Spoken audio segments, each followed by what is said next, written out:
ভালোবাসতে হবে। আমি হাদিস পাঠ করেছি, জীবনের থেকে, মা বাবার থেকে, সব কিছুর থেকে নবীকে যতক্ষণ পর্যন্ত তুমি জীবনের থেকে ভালো না বাসতে পারবা, ততক্ষণ পর্যন্ত তুমি ইমানদার হতে পারবে না। লা ইউমিনু আহাদুকুম হাত্তা আকুনা হাব্বা মিন ওয়ালিদিহি ওয়া ওয়ালাদিহি ওয়ান নাসি আজমাইন। আল্লাহ রাসূল বলেন, ততক্ষণ পর্যন্ত তোমরা পরিপূর্ণ ইমানদার হতে পারবে না যতক্ষণ পর্যন্ত আমি রাসূলকে তোমার মা বাবার থেকে এবং কি তোমার জীবনের থেকে বেশি না ভালোবাসবা। আমার জীবনের থেকে, আমার মা বাবার থেকে কাকে বেশি ভালোবাসতে হবে? নবীকে ভালোবাসতে হবে। এজন্য নবীর জন্য জীবন দিতে হবে। আর আমাদের নবীর পরে কোনো নবী নাই। যারা নবী মনে করবে, যারা নিজেকে নবী দাবি করবে, এরা হলো ভণ্ড। ওরা কি? শয়তান। এই গোলাম আহমদ কাদিয়ানি, পাঞ্জাবের গুরুদাসপুর তার জন্ম। সে নিজেকে নবী দাবি করেছে, সে নিজেকে নবী মনে করে, এবং তারও কিন্তু অনেক উম্মত আছে। তারও কি আছে? অনেক উম্মত আছে। কাদিয়ানিরা বাংলাদেশে অনেক আছে। তারা নিজেকে কি মনে করে? নবী দাবি করে। অথচ আল্লাহ রাব্বুল আলামিন যত নবী পাঠাইয়েছেন, প্রত্যেকটা নবীকে তার ভাষার অনুযায়ী ওহী নাজিল হয়েছে। আর বন্ড গোলাম আহমদ কাদিয়ানি, এর কাছে ওহী নাজিল হয়েছে আরবিতে, ফার্সিতে, উর্দুতে, হিন্দিতে, মানে বিবস্ত্র ভাষায় তার উপর কি হয়েছে? ওহী নাজিল হয়েছে। অথচ নবীদের বৈশিষ্ট্য হলো, যেই নবীর যেই ভাষা, ওই ভাষায় ওহী নাজিল হয়। আরবি ভাষায়, হিব্রু ভাষায়, সুরানি ভাষায়, এক এক ভাষায় ওহী নাজিল হয়েছে। কিন্তু এই বন্ড কাদিয়ানি, গোলাম আহমদ কাদিয়ানির কাছে অনেক প্রকার ভাষায় ওহী নাজিল হয়েছে। সে নিজেকে নবী মনে করে। অথচ আল্লাহ রাসূল বলেছেন, আমি শেষ নবী, আমার পরে আর কোনো নবী হবে না। শুধু কি, আল্লাহ নিজেও বলেছেন কোরআনে কারিমে সূরা আহজাবের 40 নম্বর আয়াতে আল্লাহ বলেন, মা কানা মুহাম্মাদুন আবা আহাদিম মির রিজালিকুম ওয়ালাকির রাসূলুল্লাহি ওয়া খাতামান নাবিয়্যিন। মা কানা মুহাম্মাদুন আবা আহাদিম মির রিজালিকুম, মুহাম্মদ সাল্লাল্লাহু আলাইহি সাল্লাম তোমাদের কোন পুরুষের পিতা নন। ওয়ালাকির রাসূলুল্লাহি ওয়া খাতামান নাবিয়্যিন, বরং তিনি হলেন শেষ নবী। তিনি কি? শেষ নবী। কোরআনে আল্লাহ রাব্বুল আলামিন শেষ নবী খাতাম শব্দ ব্যবহার করেছে, সিল মোহর মেরে দিয়েছে। এখন যদি কেউ নিজেকে নবী মনে করে, তাহলে তাকে নবী মানা যাবে? সে যদি হাজার দলিল দেখায় যে আমি নবী, বিনা দলিলে সে কাফের। কোনো দলিল দরকার নাই, সে কি? কাফের। কাদিয়ানীদেরকে যারা কাফের বলবে না, তারাও কাফের। যারা কাফের বলবে না, তারা কি? কাফের। এই কাদিয়া সম্প্রদায়কে, এই কাদিয়ান গোষ্ঠীকে 42টা রাষ্ট্র থেকে তাদেরকে কাফের ঘোষণা করছে। 42টা রাষ্ট্র থেকে কাফের ঘোষণা করছে। এরা মুসলমান হিসেবে বাঁচতে পারবে না। কিন্তু একমাত্র বাংলাদেশে এখন বসবাস করে তারা মুসলমান দাবি করে। কাদিয়ানরা যদি বলে যে আমি অনেক দলিল দেখাই দিছি, কোনো দলিল দরকার নাই, বিনা দলিলে কাফের।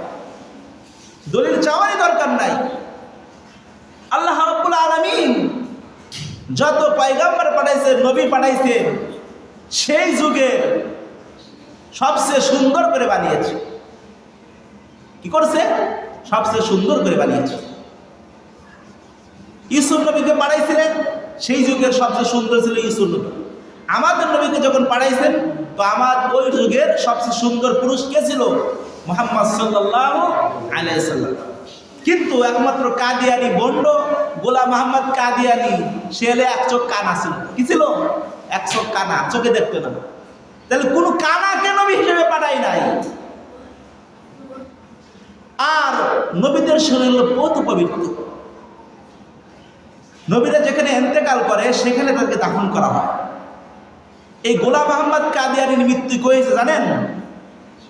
তার মৃত্যু হয়েছে হলো টয়লেটের ভিতরে, পায়খানার ভিতরে, অপবিত্র মৃত্যু অবস্থায় এই গোলাম মোহাম্মদ কাদিয়ানির মৃত্যু হয়েছে।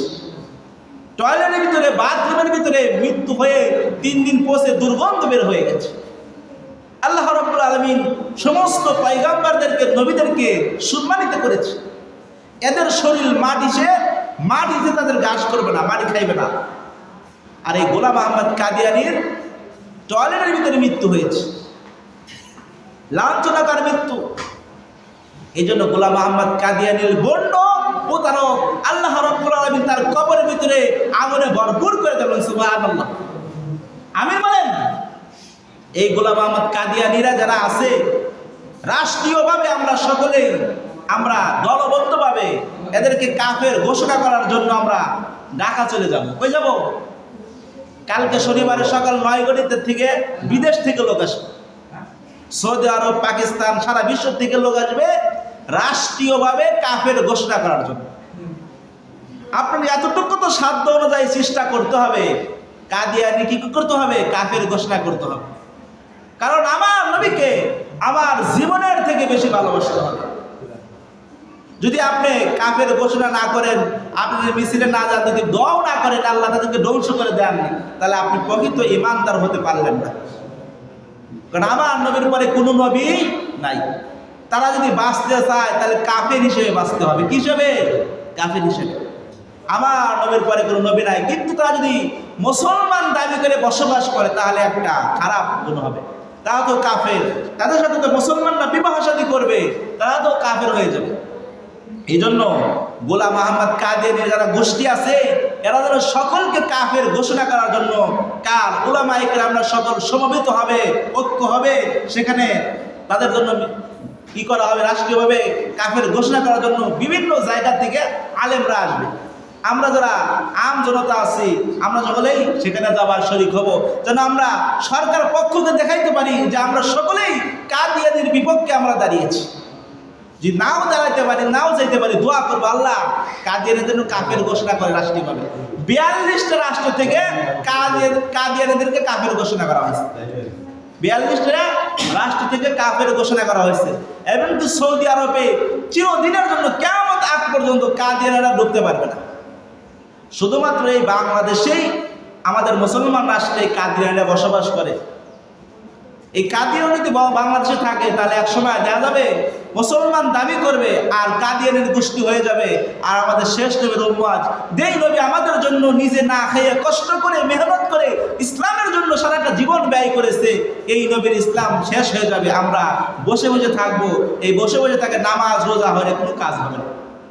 সেই দিন আল্লাহ রসুল প্রশ্ন করবে, হে আমার উম্মতেরা, আমার উম্মত দাবি করছো, অথচ একটা বড় নবী দাবি করেছিল গোলাম মোহাম্মদ কাদিয়ানি, তার বিরুদ্ধে কয়দিন মিছিল করছো, তার বিরুদ্ধে কয়দিন তুমি তারকে নিয়ে বন্ডামি করছো, তোমাকে মানুষকে জানাইছো।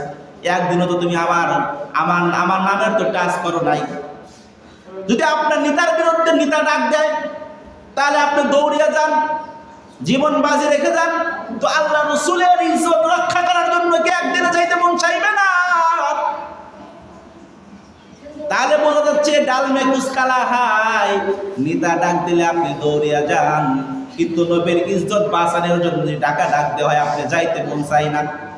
তাহলে মনে করতে হবে আপনার মুসলমানের ভিতরে যে পরিপূর্ণ ঈমানদার, আপনার এখনো ঈমানদার হতে পারেন নাই।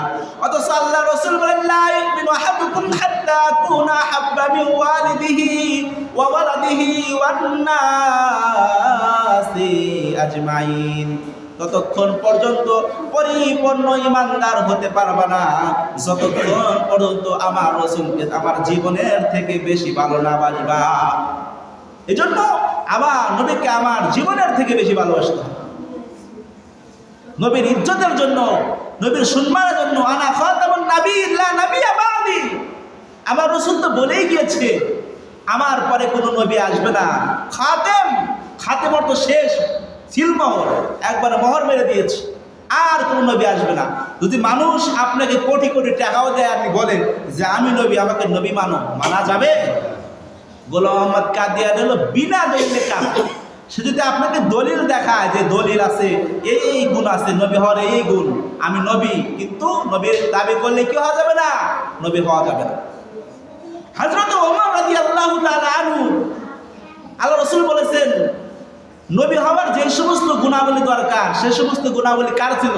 হযরত ওমরের ছিল। কিন্তু ওমরকে কি নবী ঘোষণা করছে? যে ওমর একবার মদিনায় ভূমিকম্প শুরু হচ্ছে, মদিনায় কি হচ্ছে? ভূমিকম্প হচ্ছে। দৌড়িয়া ওমর ঘর থেকে বের হয়ে মাটিতে আঘাত করলে, হে মাটি, এখানে রাহমাতুল লিল আলামিন ঘুমিয়ে আছে, আর তুমি মাটি নাচানাচি করতেছো, ভূমিকম্প করতেছো, তোমার সাহস কত বড়? ধমক দিলেন একটা, এক ধমকে মাটি ক্যাবা বন্ধ হয়ে গেল। কিয়ামতের আগ পর্যন্ত আর মদিনায় ভূমিকম্প হয় না। বলেন সুবহানাল্লাহ। যে ওমরের এত পাওয়ার, আগুন নিভে দিয়েছে, এত গুণ। যে ওমর যে কথা বলতো নবী শুনতেন, ওমর যে কথা বলতেন সেই কথা সঠিক হতো, ওমরের সম্পর্কে কোরআনের আয়াত নাজিল হইত। এত গুণাবলী থাকার পরেও ওমর কিন্তু নবী হতে পারে নাই। কি হতে পারে নাই? ওমর নবী হতে পারে নাই। অথচ এই গুরুদাসপুর জেলার, পাঞ্জাবের গুরুদাসপুর কাদিয়ানি নামক গ্রামের ভিতরে গোলাম মোহাম্মদ কাদিয়ানি, যার মৃত্যু হয়েছে টয়লেটের ভিতরে, এক চোখ কানা, দেখতে বিশ্রী দেখা যায়, সে নিজেকে নবী দাবি করে। এই নবী দাবি করার মতো কত আহম্মক মার্কা মানুষ আছে, এরা এর উম্মত আছে। এই জন্য মুসলমান ভাইরা, এখনো যদি আমরা সচ্ছল না হই, এই সুযোগ না আচ্ছাড়া করি, এখন বর্তমানে আমরা তো চেষ্টা করতে পারি কাদিয়ানি জান্নাতের কাফের ঘোষণা করতে পারে। এজন্য আমাদের আপ্রাণ চেষ্টা করতে হবে। যদি আমরা সেখানে যেতে না পারি, সেখানে কিছু আর্থিক টাকা দিয়ে সহযোগিতা করতে পারি, যারা যাবে তারা উৎসাহ করে যাইতে পারে। কাল সকালে ফজর নামাজ পড়ে জিটকা বাজার থেকে তাদের বিরুদ্ধে যাইবে, অনেক লোক যাইবে, এখান থেকে গাড়ি যাবে। আপনারা যাওয়ার ইচ্ছে যারা আছে, তো সেখানে আমার সাথে যোগাযোগ করে যাইতে পারবে। মানে এটা ইমানই দায়িত্ব। আমরা কোনো টাকার জন্য যাব না, আমরা কোনো খাবারের জন্য যাব না, ইমানই দায়িত্ব হিসেবে যেতে হবে। কারণ আমার নবীর পরে কোনো নবী নাই। যারা নবী দাবি করে রাষ্ট্রীয়ভাবে কাদিয়ানদেরকে কাফের ঘোষণা করতে হবে, এটা আমাদের প্রাণের দাবি, জানের দাবি, জীবনের দাবি, জীবনের থেকে বেশি ভালোবাসতে হবে।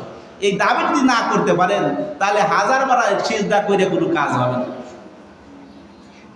আপনার সামনে আপনার মা বাবাকে যদি কেউ গালি দেয়, আপনি বসে থাকতে পারবেন? বেড়া কথা বল না কেন? আপনার সামনে যদি আপনার মা বাবাকে গালি দেয়, আপনি বসে থাকতে পারবেন? অথচ আল্লাহ রাসূল বলেছেন, লা ইয়াকুনু আহাদুকুম হাত্তা আকুনা হাব্বা মিন ওয়ালিদিহি ওয়া ওয়ালাদিহি ওয়ান নাসি আজমাইন। মা বাবার থেকে, জীবনের থেকে কাকে বেশি ভালোবাসতে হবে? নবীকে ভালোবাসতে হবে। তাহলে নবীর পরে কোনো নবী নাই। এই গোলাম মোহাম্মদ কাদিয়ানি এমন বিভৎস কথা বলেছে, এমন নোংরা কথা বলেছে, যেগুলো আমার মুখের ভাষা বলতে ঘৃণা হচ্ছে। এই গোলাম মোহাম্মদ কাদিয়ানি শুধু এই কথা বলছে? এই গোলাম মোহাম্মদ কাদিয়ানি বলেছে যে আমি এক রাত্রে স্বপ্ন দেখলাম, এক রাত্রে আল্লাহ আমার কাছে আইছে, আর আমি নারী হয়েছি, যুবতী নারী হয়েছি।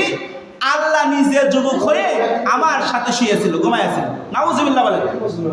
এই গোলাম মোহাম্মদ কাদিয়ানি কি বলছে? আমি ঘুমের ভিতরে স্বপ্ন দেখি আল্লাহ এক যুবক হয়ে, সুন্দর আকৃতি হয়ে, আমি যুবতী নারীর সাথে একসাথে আমরা থাকছি। এই গোলাম মোহাম্মদ কাদিয়ানি এমন আরো বিবস্ত্রী কথা বলছে। আবার সে নিজেকে নবী দাবি করে মানুষকে বিভ্রান্ত করে কাফের বানাইছে। এই জন্য মুসলমান ভাইরা, ইমানের দাবি সকলে সেখানে যাবেন, গিয়ে আমরা মানুষকে দেখাবো, সরকারকে দেখাবো, মিছিল করব, যেন কাদিয়ানদেরকে কাফের ঘোষণা করে।